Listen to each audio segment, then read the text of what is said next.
बहुत समय पहले हरे भरे जंगलों के बीच एक प्यारा सा खरगोश रहता था, जिसका नाम था रंबो। रंबो कोई साधारण खरगोश नहीं था, उसमें एक अनोखी खासियत थी। वह अपने रंग बदल सकता था। कभी वह सफेद, कभी नीला, कभी लाल, तो कभी हरा दिखता। उसकी इस खासियत के बारे में जंगल के कुछ ही जानवरों को पता था। रंबो बहुत ही चंचल और शरारती था। वह अपने रंग बदलने की ताकत का इस्तेमाल छुपने छुपाने के खेल में करता। पेड़ों के बीच हरा रंग धारण कर लेता तो घास में छुप जाता, और जब रेत पर होता तो भूरे रंग में बदल जाता।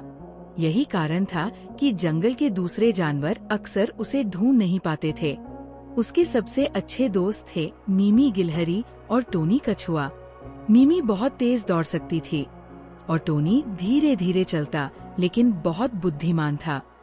तीनों हमेशा साथ रहते और नए नए रोमांचक खेल खेलते। एक दिन जंगल में एक बड़ी अफवाह फैल गई कि पास के पहाड़ों में एक रहस्यमय रत्न छुपा हुआ है, जो हर किसी की एक इच्छा पूरी कर सकता है। ये सुनकर रंबो और उसके दोस्तों के दिलों में रोमांच भर गया। मीमी उत्साहित होकर बोली, रंबो, हमें वह रत्न ढूंढने चलना चाहिए। सोचो, हम अपनी कोई भी इच्छा पूरी कर सकते हैं। टोनी ने धीरे से कहा, लेकिन ये आसान नहीं होगा। पहाड़ों में खतरनाक रास्ते होंगे। रंबो ने आत्मविश्वास के साथ कहा, मेरे पास रंग बदलने की ताकत है, मैं हमें मुसीबतों से बचा सकता हूँ। चलो, ये यात्रा शुरू करें। तीनों दोस्त अपनी छोटी सी यात्रा पर निकल पड़े। रास्ते में उन्हें कई चुनौतियों का सामना करना पड़ा। सबसे पहले उन्हें एक विशाल नदी पार करनी थी। मिमी तो पेड़ों की डालियों पर कूद कूद कर पार कर गई, लेकिन रंबो और टोनी को मुश्किल हुई। तब रंबो ने अपने रंग बदलने की चालाकी दिखाई। वह नदी के पत्थरों के रंग में बदल गया और धीरे धीरे छलांग लगाकर नदी पार कर ली। अगले पड़ाव पर उन्हें एक गुफा मिली, जिसमें अंधेरा और रहस्यमय था। वहाँ एक उल्लू रहता था, जो किसी को भी बिना उसकी सच्चाई जाने आगे नहीं जाने देता था। उल्लू ने गरजती आवाज में पूछा, अगर तुम सच्चे दोस्त हो तो बताओ, सबसे कीमती चीज क्या है? मिमी ने कहा, रत्न सबसे कीमती है। टोनी ने कहा, ज्ञान सबसे कीमती है। रंबो ने मुस्कुराते हुए जवाब दिया, सच्ची दोस्ती सबसे कीमती है। ये सुनकर उल्लू खुश हुआ और बोला, तुमने सही उत्तर दिया है, आगे बढ़ो। जैसे ही वे पहाड़ के करीब पहुँचे, वहाँ एक बड़ा बाज उनके रास्ते में आ गया। बाज उन पर झपटने के लिए तैयार था। मिमी डर गई, लेकिन रंबो ने तुरंत ही बाज के पंखों के रंग में खुद को बदल लिया। अब वो बाज की आंखों से ओझल हो गया। फिर चुपके से रंबो ने बाज के सामने झाड़ी में पड़े पत्थर फेंके, ताकि बाज का ध्यान भटक जाए।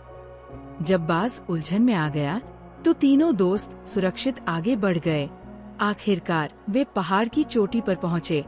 वहाँ पर एक गहरा गड्ढा था, जिसमें रहस्यमय रत्न रखा था। लेकिन रत्न के पास एक जादुई पहरेदार था, जो किसी को भी बिना परीक्षा के रत्न नहीं लेने देता था।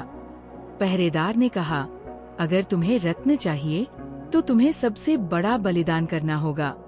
तीनों दोस्त सोच में पड़ गए। मिमी ने कहा, मैं अपनी तेज दौड़ने की ताकत छोड़ सकती हूँ। टोनी ने कहा, मैं अपनी बुद्धि का हिस्सा छोड़ सकता हूँ। रंबो चुप था। फिर उसने कहा, ये सुनते ही जादुई पहरेदार मुस्कुराया और बोला, सच्चा बलिदान वही है जो तुम्हें सबसे प्रिय हो। रंबो, तुमने सबसे बड़ी कीमत चुकाने की पेशकश की है। यही सच्ची दोस्ती और साहस की निशानी है। रत्न तुम्हारा है, लेकिन तुम्हें अपनी ताकत छोड़ने की जरूरत नहीं। रंबो और उसके दोस्तों ने खुशी खुशी रत्न उठाया, लेकिन उन्होंने महसूस किया कि उन्हें अब किसी भी इच्छा की जरूरत नहीं थी। उनकी सबसे बड़ी दौलत उनकी दोस्ती, साहस और आपसी विश्वास था। उन्होंने रत्न को जंगल में छोड़ दिया, ताकि वह किसी और जरूरतमंद के काम आ सके। रंबो ने मुस्कुराते हुए कहा, मेरी असली ताकत मेरे रंग बदलने में नहीं, बल्कि अपने दोस्तों के साथ खड़े रहने में है। तीनों दोस्त वापस जंगल लौट आए, लेकिन अब वे पहले से कहीं ज्यादा समझदार और साहसी थे। रंबो के रंग तो बदलते ही रहे, लेकिन सबसे खूबसूरत रंग था उनकी सच्ची दोस्ती का।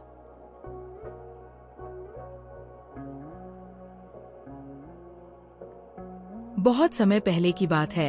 आकाश के बहुत ऊपर, जहाँ साधारण आंखें नहीं पहुँच सकती, एक रहस्यमय शहर बसा था। बादल वाला शहर।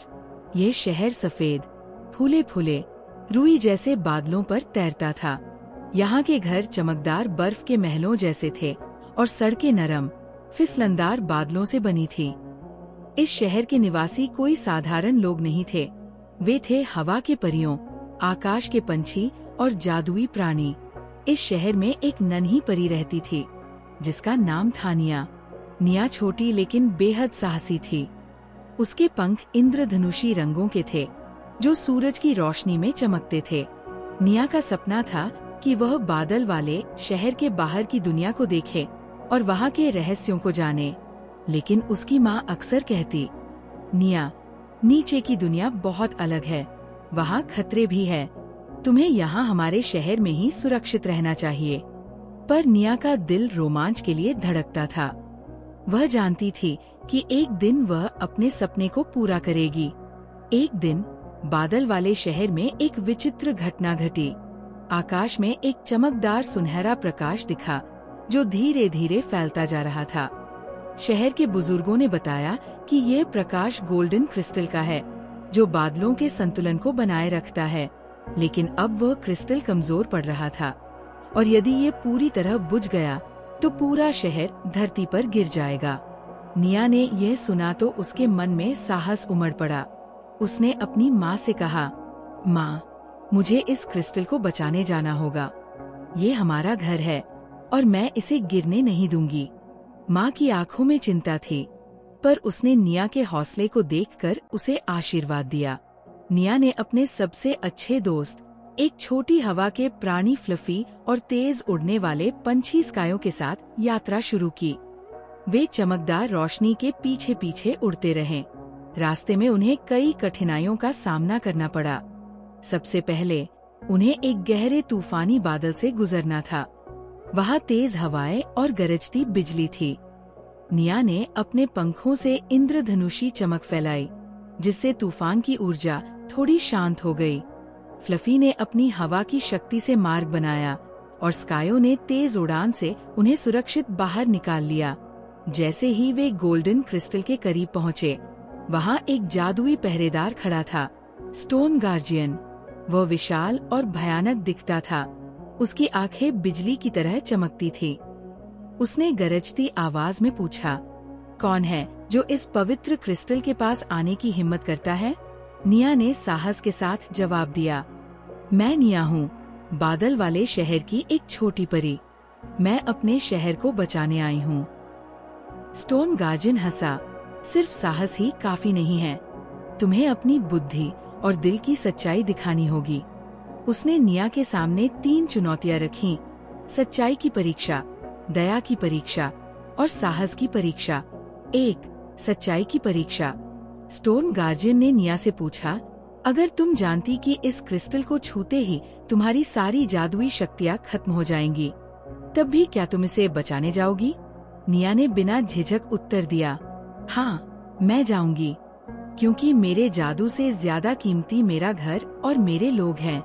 गार्जियन ने सिर हिलाया और कहा, तुमने सच्चाई की परीक्षा पार कर ली। 2. दया की परीक्षा। रास्ते में उन्हें एक घायल बादल पक्षी मिला, जो उड़ने में असमर्थ था। स्कायो ने कहा, हमें जल्दी करनी है, इसे छोड़ दो।